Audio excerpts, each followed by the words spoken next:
Good morning, maayong buntag. Aniya nausab kita karon sa siyudad sa Sugbo, mga kaibisdak. Mahayag nga kabuntagon diri sa siyudad sa Sugbo.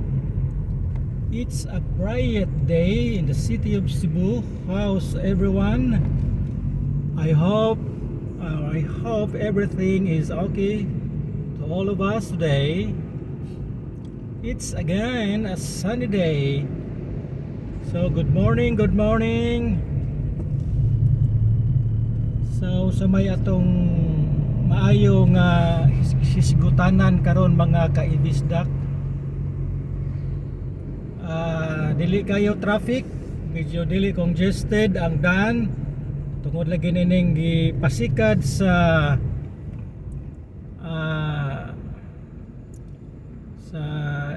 Department of Education nga sa public schools dili na angay nga mongadto pa sa eskwelahan. Murag online na lang ang ilang school mga kaigsunan tungod ang rason tungod ining naglagiting nga kainit diri sa siyudad sa Sugbo o dili lamang diri tingali sa tibuok Pilipinas mga kaigsunan. Pero sumasak balita ang akong nabasa o radunggan nga dunay mga bahin diri sa Pilipinas, dunay mga lugar diri sa Pilipinas nga kusog sa kunong uwan. Ako manginaot mga kaigsunan, mga kaibisdak nga unta diri sa Sugbo, hinatunta nga bisitahon pero tata sa uwan aron nga ang kining kainit medyo mahupa og gamay. So atong nakita mga kaigsunan nga dunay mga nadakpan na mga inspektor ng mga traffic enforcer kay manikit ron sila. Manikit. Ang mga motor kadaghanan mo ilang tikitan. Ang kinilagay pong mga habal-habal nga medyo may pagka usado po gamay. Para to mukat siya yang atog yung dason kita di mumong yun. So balik ta mga kaigsunan sa atong hisgot-hisgot mo na nga ang murag ang private ra karon mo dunay face to face nga school kay lagi ang public dunay ilagda sa Department of Education nga ana lang sila sa kuan sa online class tungod sa hinungdan nga tungod lagi ning kainit nagpabilin pa karon diri sa ato mga kaibisdak. So medyo okay naman ang panahon tungod lang kuan lang kayo kanang igang tungod sa kainit ug matud pa sa pag-asa sa atong nadunggan nga hangtod pa kini sa Mayo ang kainit nga kaibisdak ug sa Hunyo medyo magsugod na ang uwan-uwan o magsugod na sad ang bagyo mga kaibisdak matud pa sa pag-asa. So nagsugod na sad ang mga fiesta sa mga nakanilaing lugar sa Pilipinas mga kaigsunan. Kining fiesta mo ning usa ka tradisyon nga gisaulog kanato nga kabilin kini sa mga Espanyol, mga Spaniards mga kaigsunan, mga kaibisdak nga kining Pilipinas basta Abril na gani hangtod nadto sa Mayo daghan kayong fiesta mga kaigsunan, mga kaibisdak muna nga aligre ang buwan sa Abril ug sa buwan sa Mayo. Pero kung atong tugkaron mga kaigsunan suma sa katong akong nahibaw-an ato man ay lungsod nga sa di pa lang madugay nga nahuman ng ilang fiesta. Dagko kayo mga sponsorship mga kaigsunan atong maingon nga dako og gasto ang lungsod aron lamang nga mahimong successful o mahimong mas mabulokon ang pagsaulog sa ilang kapistahan mga kaibisdak mga kaigsunan. So akong mga nadunggan nga dunay mugas ang lungsod o sa kasyudad gasto og mga milyones sa mao lamang nga sa ulugan mga kaibisdak mga kaigsunan. So kung ato gintug karon nga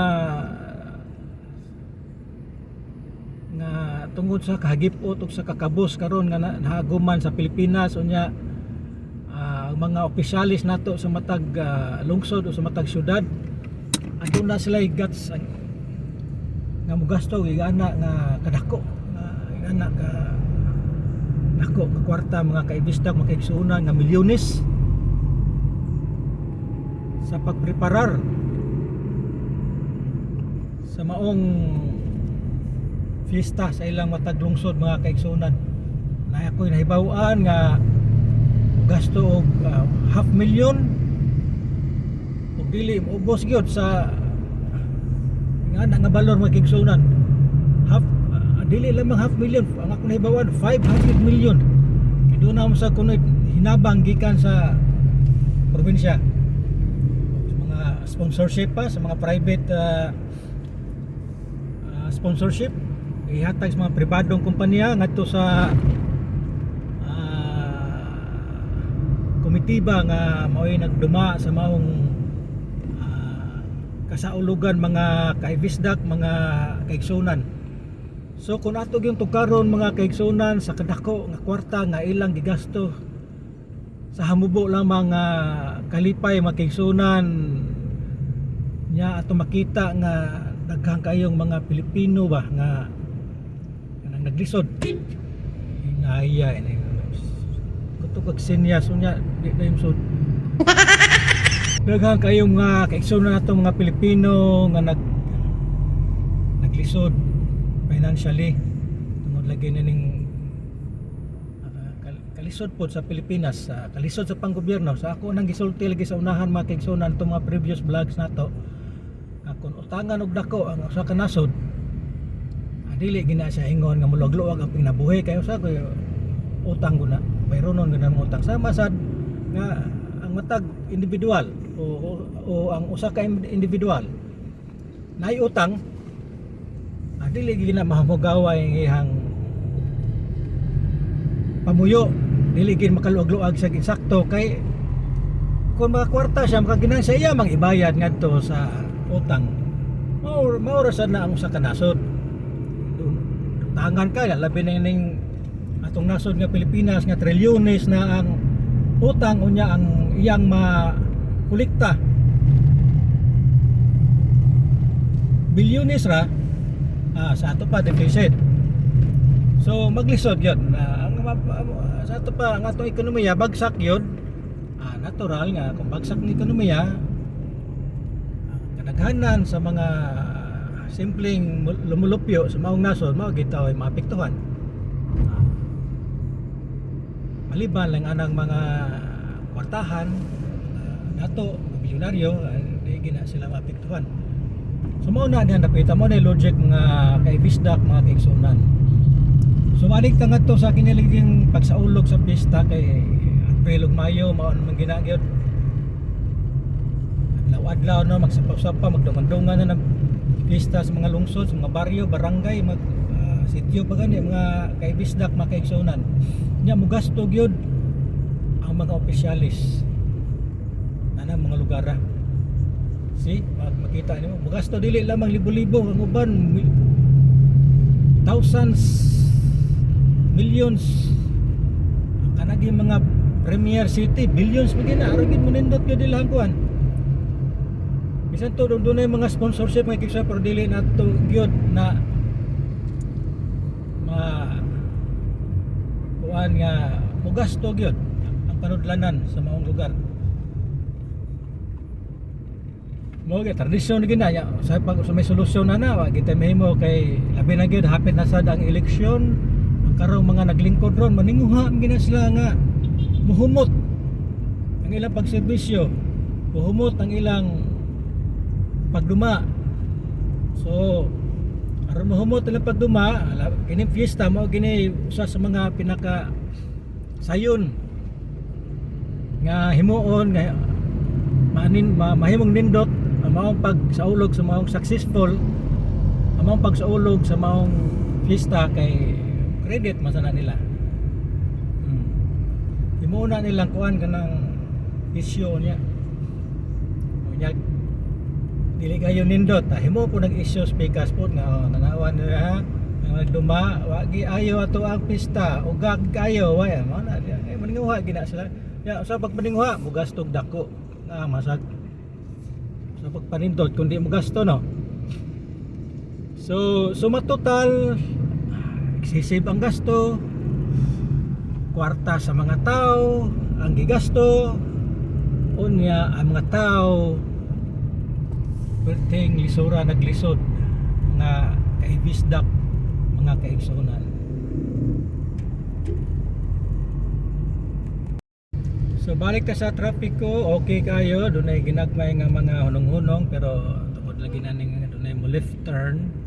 Ana nakita karon dapit sa Country Mall Banilad. Itong mga 30 years ago mga kaibisdak,